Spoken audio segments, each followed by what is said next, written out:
చీకట్లో మనం ఒంటరిగా వెళ్తున్నప్పుడు చిన్న శబ్దం వినిపించినా సరే మనం చాలా భయపడతాం కదా. ఎవరో మనం వెనక వస్తున్నట్టు, మనల్ని ఎవరో తరుముతున్నట్టు, ఇంకా ఏవేవో ఊహించుకుంటుంటాం. చాలామంది అయితే నైట్ టైం ఇంట్లో ఒక్కరుండటానికి కూడా చాలా భయపడతారు. అలాంటిది ఊరు మొత్తం ఖాళీ ఇల్లు, ఒక్క మనిషి కూడా కనపడడు. రాత్రికి రాత్రే ఊరు మొత్తం ఖాళీ అయిపోయింది. దీని వెనుక ఒక పెద్ద కథ కూడా ఉంది. అలాంటి ఊళ్ళోకి నైట్ టైం ఒక్కడవే వెళ్ళాలంటే ఇంకెలా ఉంటుందో మీరే ఊహించుకోండి. మనం జస్ట్ ఇమాజిన్ చేసుకుంటేనే భయం వేస్తుంది కదా. మరి అలాంటి ఊరు ఒకటి మన దేశంలో ఉందనే విషయం మీకు తెలుసా? అయితే ఈ విలేజ్ నేమ్ ఏంటి, అది ఏ రాష్ట్రంలో ఉంది, దీని వెనుకున్న స్టోరీ గురించి మీరు తెలుసుకోవాలనుకుంటున్నారా? అయితే మన ఛానల్ని వెంటనే ఫాలో అయిపోండి. ఇలాంటి మరిన్ని ఇంట్రెస్టింగ్ విషయాలు కూడా తెలుసుకోండి.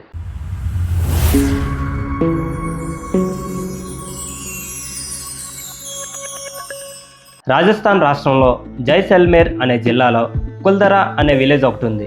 ఇది రాజస్థాన్ రాజధాని అయినటువంటి జైపూర్కి 600 కిలోమీటర్ల దూరంలో ఉంది.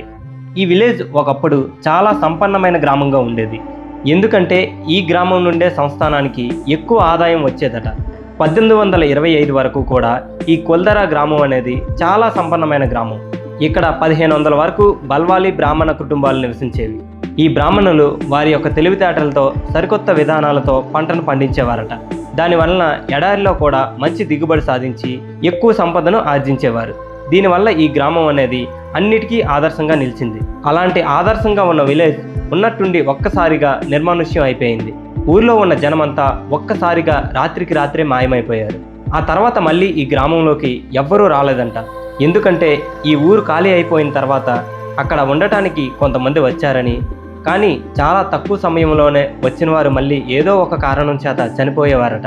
దీంతో అక్కడ నివసించడానికి ఇంకెవ్వరూ కూడా సాహసించలేదట. అయితే ఈ గ్రామం ఎందుకు ఇలా అయిందంటే దీనికి రకరకాల కథలు చాలానే చెప్తున్నారు. వాటన్నింటిలో కూడా ఎక్కువగా చెప్పే స్టోరీ గురించి మనం ఇప్పుడు తెలుసుకుందాం. 1825 వరకు సంపన్న గ్రామంగా ఉన్నటువంటి విలేజ్ ఒక్కసారిగా ఎందుకు ఖాళీ అయిందంటే, అప్పట్లో జైసల్మేర్ జిల్లాను పరిపాలిస్తున్నటువంటి సలీం సింగ్ ఈ కుల్దార్ గ్రామాన్ని విజిట్ చేయడానికి వస్తాడు. అలా వచ్చినప్పుడు ఇక్కడ ఉండే బ్రాహ్మణ కుటుంబంలో ఉన్నటువంటి ముఖియా అనే బ్రాహ్మణ్ కుమార్తెను చూసి మోహిస్తాడు. ఎలా అయినా సరే ఆ అమ్మాయిని పెళ్లి చేసుకోవాలని నిర్ణయించుకుంటాడు. ఆ విషయాన్ని ఆ బ్రాహ్మణునికి గ్రామ పెద్దకు చెప్తాడు. ఆ అమ్మాయిని కానీ తనకిచ్చి పెళ్లి చేయకపోతే గ్రామ ప్రజలందరూ కూడా చాలా ఇబ్బందులు పడతారని హెచ్చరిస్తాడు. కానీ ఆ అమ్మాయి తండ్రి కానీ గ్రామ పెద్దలు కానీ దీనికి అస్సలు అంగీకరించరు. దీంతో సలీం సింగ్ ఆగ్రహంతో ఊగిపోతాడు. గ్రామ ప్రజలందరినీ చిత్రహింసలకు గురిచేస్తాడు. దీంతో పాటు చుట్టుపక్కల ఉండే గ్రామాలను కూడా చాలా వేధిస్తాడు. అంతేకాదు వాళ్ళని చంపుతానని కూడా బెదిరిస్తాడు. దీంతో వాళ్ళంతా భయపడి రాత్రికి రాత్రే ఊరు విడిచిపెట్టి వెళ్ళిపోతారు. కానీ వెళ్లే ముందు ఈ గ్రామంలో ఇంకెవ్వరూ నివసించకూడదని, ఈ గ్రామం మొత్తం శిథిలమైపోవాలని శపిస్తారు. వాళ్ళు వెళ్ళిపోయిన తర్వాత ఇంకెవ్వరూ కూడా ఇక్కడ నివసించకూడదని, అలా నివసించాలనుకుంటే ప్రాణాలతో ఉండరని ఈ బ్రాహ్మణ కుటుంబాలన్నీ శపించాయట. అందుకే ఈ శాపాన్ని పట్టించుకోకుండా ఆ తర్వాత కూడా అక్కడ నివసించాలని వచ్చిన కొంతమంది అక్కడ ఉన్న ఇళ్లను స్వాధీనం చేసుకొని నివసించాలని అనుకుంటారు. కానీ కొద్ది రోజుల్లోనే వారంతా కూడా చనిపోతారు. అయితే ఇలా ఈ శాపాన్ని పట్టించుకోకుండా వచ్చిన వారంతా ఇక్కడ చనిపోయి దెయ్యాలుగా మారారని, అందుకే అక్కడ ఎవరూ నివసించడానికి భయపడుతున్నారని కథలు కథలుగా చెప్తున్నారు.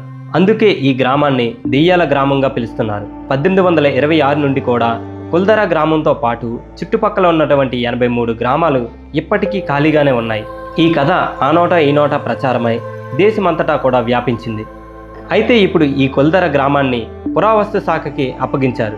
దీంతో కొన్ని భవనాలను ఈ పురావస్తు శాఖ వారు మళ్ళీ పునరుద్ధరిస్తున్నారు. అంతేకాకుండా ఈ గ్రామం ఇప్పుడు పర్యాటకులను కూడా ఆకర్షిస్తుంది. ఈ గ్రామం ఇప్పటికీ కూడా శాస్త్రవేత్తలకు ఒక సవాల్గా మారింది. చాలామంది పరిశోధనలు చేద్దామని వెళ్ళి మరలా తిరిగి వెనక్కి వచ్చేసేవారట. కాకపోతే ఈ గ్రామంలో ఉన్నటువంటి ఇల్లు కానీ దేవాలయం కానీ ఇప్పటికీ చెక్కు చెదరకుండా ఉన్నాయంటే ఆశ్చర్యపోవాల్సిందే. సో ఫ్రెండ్స్, ఎలా అనిపిస్తుంది ఈ కుల్దరా గ్రామం యొక్క స్టోరీ? డెఫినెట్గా ఈ విలేజ్ని విజిట్ చేయాలంటే ఖచ్చితంగా ధైర్యవంతులై ఉండాలి. ఇంకెందుకు లేట్, వీడియోలో కంటెంట్ నచ్చితే మీ ఫ్రెండ్స్ కూడా ఇంకా షేర్ చేయండి. అలాగే మరిన్ని ఎలాంటి ఇంట్రెస్టింగ్ వీడియోస్ కోసం మన ఛానల్ తప్పకుండా ఫాలో అయిపోండి.